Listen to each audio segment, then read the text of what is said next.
Operation Sindoor was not an end. It was just the beginning.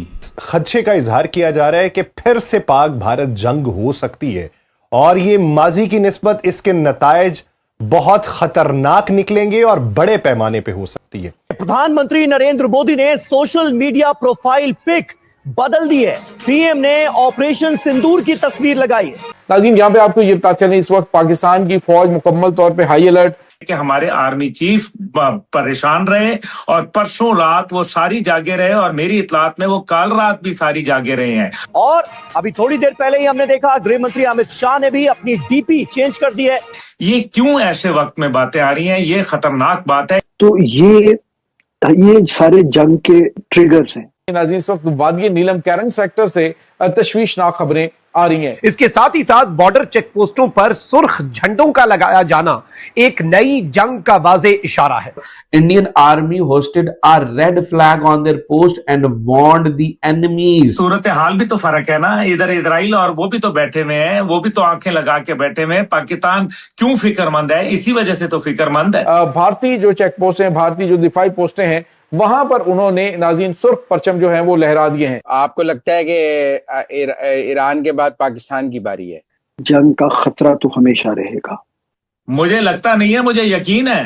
तकरीबन 1 साल हो गया है जिसमें कि हिंदुस्तान और पाकिस्तान के बीच में जो क्लैशेस हुए थे। कि इधर भारत तैयारियों के अंदर पूरा मुकम्मल बैठा हुआ है। अभी जो वेस्टर्न कमांड से इतलात आई हैं जिसमें कि हिंदुस्तान और पाकिस्तान के बीच में जो क्लैशेस हुए थे, जो लड़ाई हुई थी या जो अटैक्स हुए थे, उसको लेकर जिसको मार्का हक पाकिस्तान में कहा जाता है, ऑपरेशन सिंदूर हिंदुस्तान के लोग कहते हैं और सभी जानते हैं कि क्या कुछ हुआ था। बहुत अफसोसनाक बात थी जो टेरर अटैक भारत में किया गया था और उसके बाद जो है वो सारे का सारा इल्जाम जो है पाकिस्तान के ऊपर लगा और फिर भारत ने पाकिस्तान के ऊपर अटैक किया। किसी तरह से भी इस चीज को जो है ना तो जस्टिफाई किया जा सकता है और ना ही इस तरह की बात को सपोर्ट किया जा सकता है। पाकिस्तान को चाहिए तो ये था कि वो फौरी तौर पर इस मामले की और इस अटैक के लिए अफसोस जाहिर करते और कहते कि जी ऐसा नहीं होना चाहिए और पाकिस्तान जो है हर तरह की मदद के लिए, हर तरह की इन्वेस्टिगेशन के लिए भारत के साथ खड़ा है या भारत का साथ देने को तैयार है।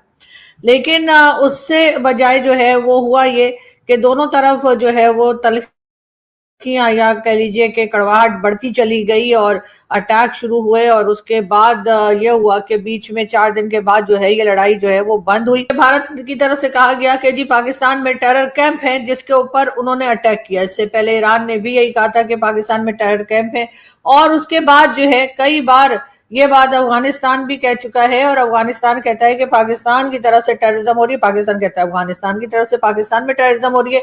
यही बातें चलती रहती हैं हम, लेकिन उसके बावजूद ना तो हम इस चीज को एक्सेप्ट करते हैं, ना इस चीज के ऊपर कोई काम या कार्रवाई करते हैं। उल्टा हम यही कहते हैं कि नहीं जी यहाँ तो कोई ना टेरर कैंप है और ना ही कोई टेररिस्ट है।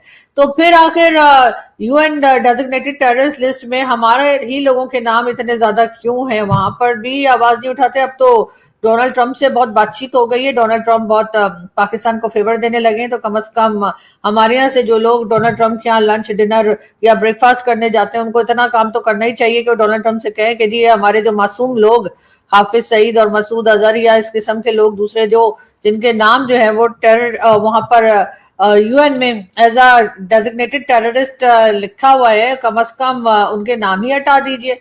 उससे कम से कम ये तो होगा कि वो डोनाल्ड ट्रंप उनके नाम हटा देंगे तो हम ये कह सकेंगे कि भाई वहां तो किसी का नाम नहीं है, वहां तो कोई नहीं कह रहा कि पाकिस्तान में टेरर कैंप है या पाकिस्तान में ये टेररिस्ट पाए जाते हैं, चाहे या पाए गए, जिसमें कि उसामा बिन लादेन भी है और भी कई नाम जो है वो लिए जाते हैं। लेकिन पाकिस्तान अब ये भी कहता है कि जी हम सबसे ज्यादा टेरर अटैक जो है वो हमारे ही ऊपर हो रहे हैं, हम जो है वो उस लिस्ट में काफी ऊपर है जिसमें कि टेरर अटैक किए गए। यकीनन नहीं होने चाहिए और अगर आप जैसे मैंने कहा कि एक प्रॉपर तरीके से कार्रवाई करेंगे इन लोगों के ऊपर जो कि टेररिस्ट कहलाते हैं, जिन्हें सारी दुनिया टेररिस्ट मानती है, लेकिन हमारे यहाँ इनको बहुत ही शरीफ लोग बताया जाता है, हमारे यहाँ इनको बताया जाता है जी ये तो बहुत ही अजीम लोग हैं और ये तो टेररिस्ट नहीं है बल्कि अगर हमें अपने यहाँ कुछ कमी महसूस होती है कि कुछ टेररिस्ट हमारे यहाँ कम रह गए, 2-4 और होने चाहिए, तो फिर हम कनाडा भी पहुंच जाते हैं और वहां जाके खालिस्तान के जो लोग हैं या खालिस्तान का जो डिमांड कर रहे हैं, वो उस तरह के टेररिस्ट जो कहते हैं कभी पार्लियामेंट उड़ा देंगे, कभी एयर इंडिया को अटैक कर देंगे, इस किस्म की बातें कर। तो जी हाँ दोस्तों, ये थी हमारी आज की वीडियो। आशा है ये वीडियो आपको पसंद आई होगी। अगर वीडियो पसंद आई तो इसे लाइक जरूर कर दीजिएगा, थम्स अप का बटन दबा दें और शेयर कर दीजिए ताकि हमारी रीच बढ़ सके। इसे अपने दोस्तों और ज्यादा से ज्यादा लोगों तक पहुंचाइए। साथ ही अगर आपको हमारा काम पसंद आता है तो हमारे चैनल को सब्सक्राइब करना ना भूलिएगा। हम ऐसी ही मजेदार वीडियोस लाते रहते हैं हर दिन हर रोज। और बेल आइकन को दबा दें, वो जो लाल घंटी है उसको जरूर टच करके बजा दीजिएगा ताकि आपको आगे आने वाली वीडियोस का नोटिफिकेशन मिलता रहे और आप ऐसी ही मजेदार वीडियोस देखने से चूके ना। साथ ही कमेंट सेक्शन में हमें बताइए कि आप इस टॉपिक पर वीडियोस देखना चाहते हैं। अगर आपको हमारा काम पसंद आता है तो कमेंट में भी थम्स अप का आइकन जरूर बना दीजिए, इससे हमें हौसला मिलता है कि आपको हमारा काम पसंद आ रहा है। साथ ही अपनी सुझाव और इच्छाएं जरूर कमेंट सेक्शन में लिखिए। आपके कमेंट्स का हमें बहुत बेसब्री से इंतजार रहता है। चलिए फिर मिलते हैं अगले वीडियो में। तब तक के लिए अपने और अपने परिवार का ख्याल रखिए। साथ ही ट्रैफिक रूल्स को मानिए और गंदगी ना फैलाइए। आपका बहुत बहुत धन्यवाद। जय हिंद।